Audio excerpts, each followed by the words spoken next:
Cet hôpital-là. En question principale, je reconnais maintenant la chef du deuxième groupe d'opposition. Merci, Madame la Présidente. Pardonnez-moi d'avance les mots que je vais devoir prononcer, mais c'est vraiment nécessaire pour prendre pleine conscience du problème qu'on a en ce moment dans nos écoles. Selon une étude du chercheur Francis Dupuis-Déry, de plus en plus d'élèves se font traiter de salopes et de putes. Des enseignantes se font dire que leur place est dans la cuisine. Des drapeaux LGBTQ sont brûlés. J'en ai parlé hier sur mes réseaux sociaux, puis j'ai reçu beaucoup de témoignages de femmes qui se sentent impuissantes et qui ont peur, notamment Catherine, qui voit des enfants de 10 à 12 ans faire des saluts nazis en classe. Juliette a dû terminer ses études aux adultes parce qu'il y avait trop de haine dans son école secondaire qu'elle a dû abandonner. Jennifer sent que l'école et le gouvernement l'ont laissé tomber. Sans Madame la Présidente, ça se passe aujourd'hui dans le Québec de 2026. Je suis extrêmement inquiète de cette situation. C'est vraiment un retour en arrière que j'aurais jamais cru possible. L'égalité entre les femmes et les hommes, on le sait, au Québec, c'est non négociable. Moi, je veux pas que nos filles soient obligées de se battre comme nos mères et nos grands-mères. Ma question est très simple pour le gouvernement de la CAQ. Est-ce que la CAQ va continuer à tolérer ce retour en arrière dans nos écoles du Québec, oui ou non? Et la réponse de la ministre responsable du sport, du loisir et du plein air. Oui, merci, Madame la Présidente. Effectivement, les propos qu'on entend sont inacceptables, inappropriés. Évidemment, on ne tolère pas ce genre de propos. On a reçu le rapport qui a été commandé par la FAE. Évidemment, on va en prendre connaissance et on pourra apporter des réponses, ou en tout cas du moins peut-être des mesures, des pistes de solutions. Alors, évidemment, en matière d'égalité, vous savez, Madame la Présidente, on a posé des gestes très concrets pour faire en sorte, justement, de s'assurer de cette notion d'égalité. Il faut évidemment agir en prévention.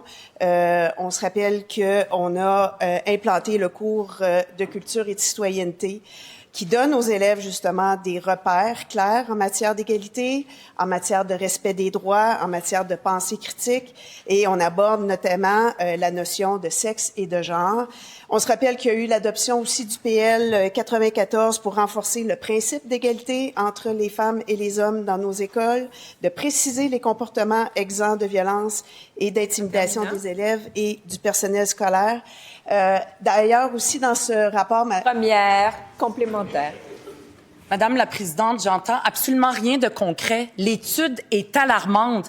Si je me fie au bilan de la CAQ, tout ce qui a été fait, c'est imposer le vouvoiement dans les écoles. C'est ça la vision de la CAQ, ça s'arrête là, des formules de politesse. Ça va être quoi dans nos écoles puis dans nos classes qu'on va entendre?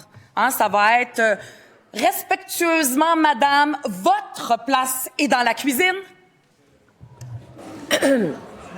La réponse de la ministre. Je vais prendre une bonne respiration. Je pense que c'est ce qu'on a mis en place pour faire en sorte qu'il y ait l'égalité entre les hommes et les femmes, notamment via toutes les mesures qu'on a mis en place pour la laïcité. Je pense qu'il faut le saluer. Je vais peut-être ramener à des sujets qui sont un peu plus près de moi dans le rapport sur la violence dans le sport, notamment, ou des comportements.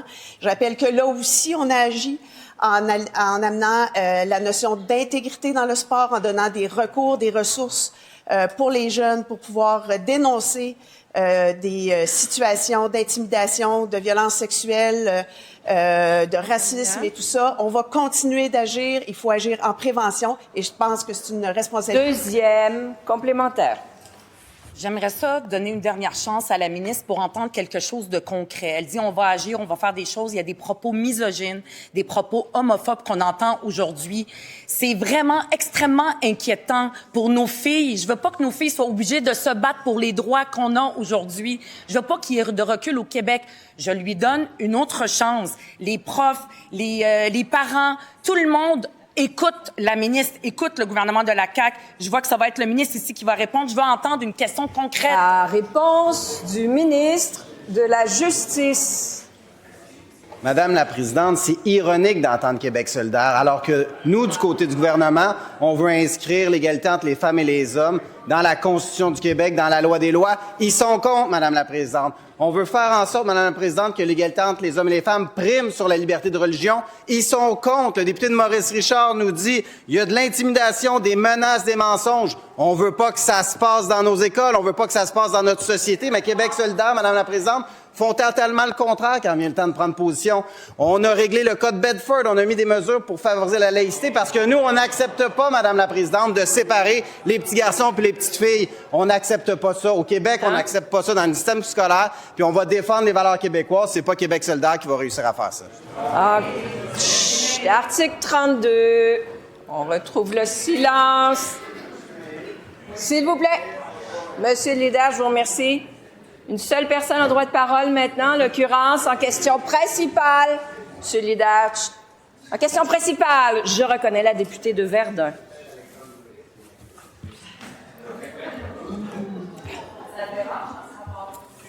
À la veille du dernier budget caquiste, le coût de la vie écrase les Québécois et nos aînés sont en première ligne.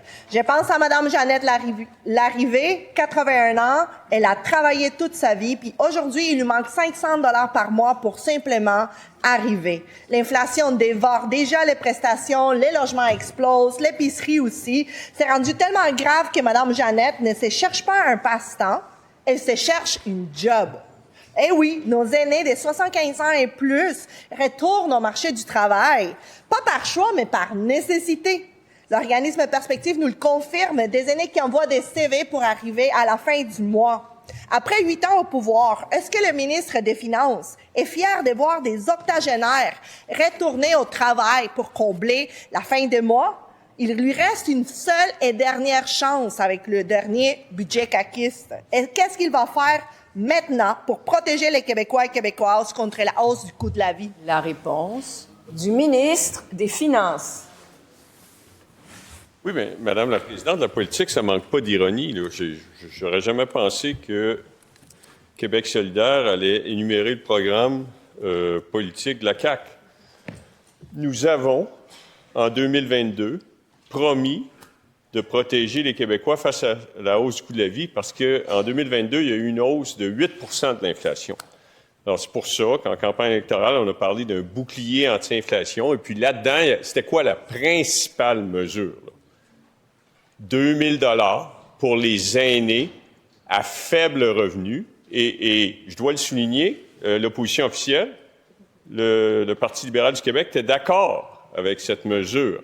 Alors, c'est une excellente mesure qui vise à aider les aînés à faible revenu, 2 000 $ pour les aînés de plus de 70 ans qui ont des problèmes avec la hausse du coût de la vie. Puis il y avait aussi une autre excellente mesure, Madame la Présidente, une baisse d'impôts pour l'ensemble des contribuables, près de 5 millions de Québécois qui paient des impôts à chaque semaine.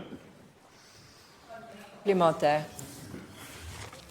Le ministre nous ressort le crédit impôt de 2 000 $ par année. Alors, faisons les calculs. 2 000 par année, c'est 167 par mois. Madame Jeannette a besoin de 500 $ par mois. 500 moins 167, nous sommes toujours dans le négatif. Chaque mois, le loyer augmente, l'épicerie augmente. Comment les aînés à faible revenu vont arriver? Alors, je repose ma question. Et c'est la dernière chance pour le ministre de répondre avec le budget. Qu'est-ce qui va changer dans le prochain budget concrètement pour que La les... réponse du ministre. Oui, bien, Madame la Présidente, il y a eu des bonifications au crédit d'impôt solidarité, crédit d'impôt proche aidant, crédit d'impôt maintien à domicile. On a plafonné les tarifs. Et puis, bien sûr, au niveau du logement, programme de supplément pour le loyer, programme d'allocation au logement via Revenu Québec, programme de supplément au loyer directement.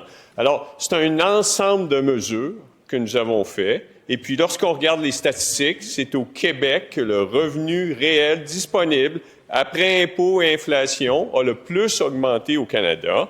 Et c'est la même chose pour les aînés. Et je comprends qu'on nous demande d'en faire... Deuxième complémentaire.